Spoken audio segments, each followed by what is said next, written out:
Bonjour à tous et bienvenue dans cette nouvelle vidéo dans laquelle on va venir tester le MateBook E de chez Huawei. Allez, c'est parti!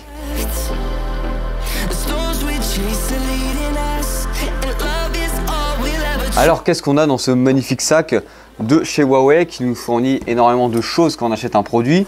Par exemple, on a déjà des petits cadeaux Huawei, donc ça c'est sympa, on ira voir après ce qu'il y a à l'intérieur concrètement. Après, qu'est-ce qu'on peut retrouver dedans? Alors, on peut trouver le M Pencil, en gros le stylet qui va aller avec le MateBook E, donc c'est assez intéressant et c'est une autre pratique. Moi qui utilise ça énormément sur mon Fold 3, c'est super utile d'avoir un stylet, surtout si tu veux faire un petit peu de graphisme. Avec celle-là, tu vas retrouver la boîte avec une souris dedans.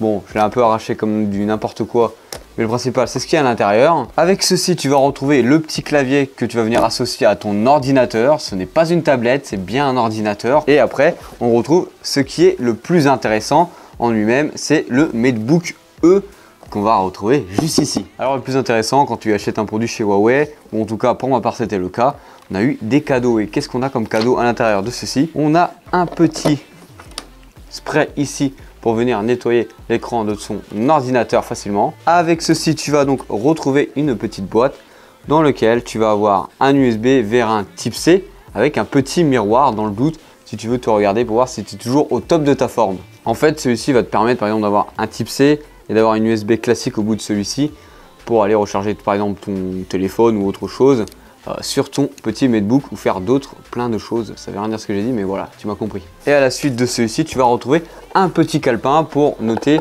tes meilleures notations dans celui-ci. Voilà, pour moi c'est très utile car moi quand je fais écrire une vidéo ou quand je veux parler d'un sujet, c'est vraiment le foutoir, donc ça c'est vraiment important. Bon, à titre de comparaison, même si c'est pas comparable, voici un stylet d'un Fold 3 et le stylet du Mate E. Donc voilà, c'est quand même assez notable la différence qu'on peut avoir entre la taille de stylet, même si c'est quand même c'est quand même très bien d'avoir un gros truc dans les mains quand même, on tient quelque chose que des fois ça, voilà, pour écrire, c'est bizarre. En plus de ça, celui-ci est aimanté, on peut directement le mettre en haut sur le Mate, c'est aimanté comme ça. Hop là.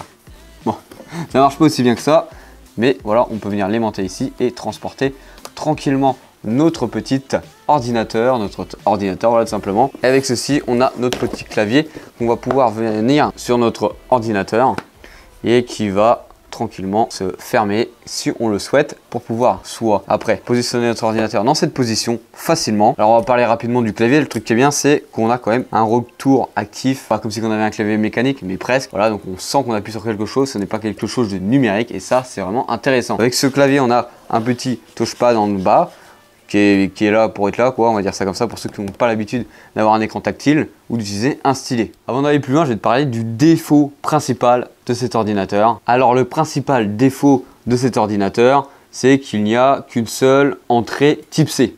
Type C, c'est-à-dire que c'est tout. Vous allez donc devoir avoir ça en annexe. Alors dernièrement, Huawei vous l'offre directement si vous achetez le MateBook E. Donc vous allez avoir une entrée HDMI, une autre entrée type C et une entrée VGA si je ne me trompe pas pour pouvoir mettre des vieux projecteurs et une entrée USB juste ici en plus. Et c'est bien beau, depuis tout à l'heure je déblatère sur tous les accessoires qu'on a, mais c'est quoi concrètement le MateBook E de chez Huawei? Alors on est sur une diagonale d'écran de 12,6 pouces avec une définition d'écran OLED de 2560 par 1600 pixels. On a une dimension de 185 par 286 par 8 mm. On a un poids total pour l'ordinateur de 709 grammes. Avec ceci, vous pouvez ajouter le clavier qui pèse 426 grammes. Alors du coup, dans celui-ci, vous avez soit deux versions, soit un i3, soit un i5 de 11e génération. Dans celui-ci que j'ai à présent, c'est le i5 11e génération, associé à 16 Go de RAM. Dedans, c'est du Windows 11. On a une dalle dit brillante qui laisse quand même énormément les reflets. On a un écran tactile et celui-ci est donc hybride. Donc c'est-à-dire que vous allez pouvoir le transporter partout et le transformer aussi en mode tablette, même si ça reste toujours un ordinateur. Alors au niveau de son design, on va l'enlever de son petit socle de clavier. Voilà, c'est ça qu'on a dans les mains quand on le possède. On a un dos mat qui laisse les traces de doigts. C'est quand même assez gros dans les mains vu qu'on a quand même un écran qui se rapproche des 13 pouces. Mais ça en fait une très belle tablette. Même si c'est pas une tablette, je rappelle, parce qu'on a vraiment un ordinateur. C'est vraiment qualitatif, ça se rapproche beaucoup de la tablette de Huawei. On va dire qu'ils se sont beaucoup inspirés pour faire cet ordinateur. Alors qu'est-ce qu'on va voir de plus sur celui-ci? On va voir tout simplement ici les boutons de volume. le bouton ici pour allumer celui-ci qui fait office d'empreinte digitale en plus. Juste là, vous allez avoir une entrée type jack et en bas, l'endroit pour venir connecter votre clavier à celui-ci. Juste ici derrière, vous allez avoir la caméra avec le flash et puis à l'avant, vous allez avoir une deuxième caméra. Je suis en train de mettre la bête en route pour vous parler de l'écran parce que l'écran quand même est d'une très belle définition et ça, c'est assez incroyable. Regardez-moi ça, il vient de s'allumer. J'ai à peine appuyé sur le bouton, on a vu que l'ordinateur s'est quand même allumé en moins de 5 secondes. Du coup, pour conclure sur son écran, on a vraiment un écran, mais c'est vraiment d'une qualité incroyable. Vu qu'on est sur de l'OLED, alors bien sûr, comme d'habitude, l'OLED c'est quoi? C'est une dalle infinie, en tout cas avec des couleurs infinies. Donc vous allez avoir des vrais noirs, donc de l'économie de batterie, etc., etc. Alors on va parler rapidement de la puissance de ces ordinateurs. Qu'est-ce qu'on va pouvoir faire avec? Alors comme je vous l'ai dit, on a un i5 de 11e génération dans celui-ci. Alors ça surpasse la Surface Go 3 de chez Windows. C'est largement au-dessus dans ce que vous allez pouvoir faire, mais c'est moins puissant qu'une Surface 8 Pro. Mais concrètement, si vous êtes là juste pour faire du traitement de texte, faire rapidement du Photoshop, faire de la bureautique, entre autres, c'est largement suffisant car vous n'êtes pas là quand même pour vous embarquer avec une tour du turfu, avec une RTX dedans, des Intel 9, des Ryzen, je sais plus combien. Donc ça fait largement le taf, vous allez pouvoir faire du multitâche facilement, faire du Photoshop, de l'Illustrator, du Premiere Pro, pas avec quelque chose de, quand même de trop gourmand. Si vous allez faire de la 8K ou de la 4K, il va un petit peu souffler, mais ça fait largement le taf. Alors maintenant, on va parler de l'ergonomie de ce MacBook E. Alors, vu que c'est un ordinateur qu'on peut transporter, qui est hybride, qui est léger. Alors quand je dis léger, vous allez me dire, ouais, il y a plein d'autres ordinateurs légers. Vous allez pouvoir le transporter partout, tu vois.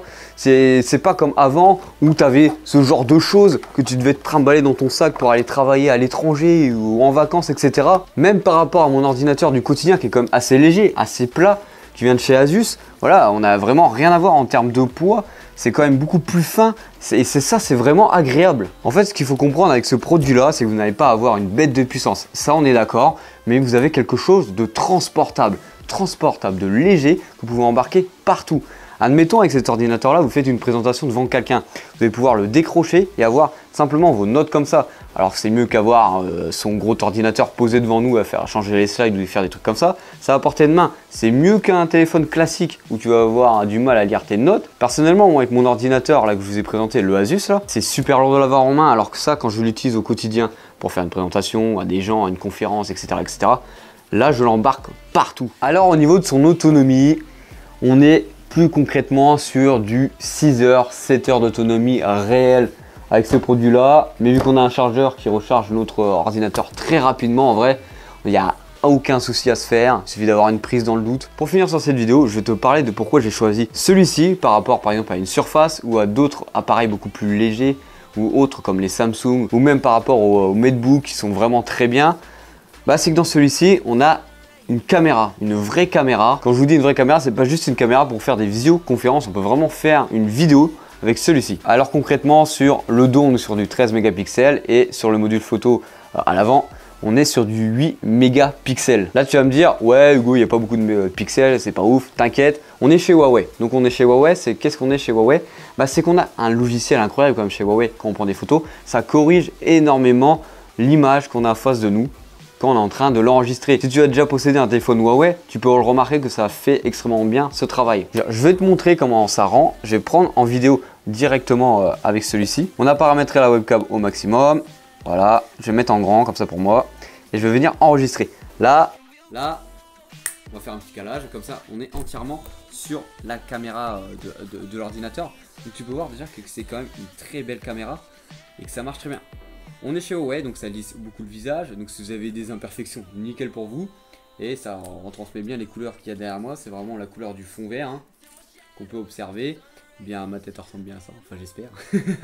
Donc comme tu as pu voir, la caméra en façade est correcte. Ça suffit largement si tu veux même faire tourner une petite vidéo directement dessus. Alors donne-moi en commentaire ton avis sur cet ordinateur. Est-ce que ça te donnerait vraiment envie de l'acheter, si ça t'intéresse ou pas? Il y a un lien en description si tu veux aller le checker comme d'habitude. Allez, n'hésite pas à t'abonner, à liker, à faire tout ce qu'il faut. C'était Hugo sur la chaîne Gigatop. Allez, bisous!